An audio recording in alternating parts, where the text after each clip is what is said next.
Hey guys, so I am taking part in the cookbook challenge. So the whole point of this challenge is to complete all of the recipes in an entire cookbook. So cover to cover, pick a cookbook and do the recipe from the first recipe to the last recipe.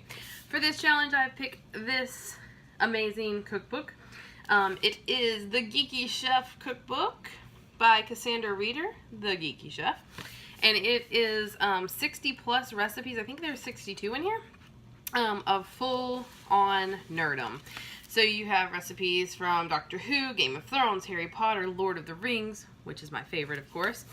So we are going to be completing all of them. So this book is broken up into sections. We have beverages that are alcoholic, beverages that are not alcoholic, snacks and appetizers, soups and stews, entrees, cakes and cupcakes, and desserts. So I will be completing this book with no specific amount of time allotted, but from the first to the last recipe we will be doing it all, and I look forward to taking you with me. So tune in.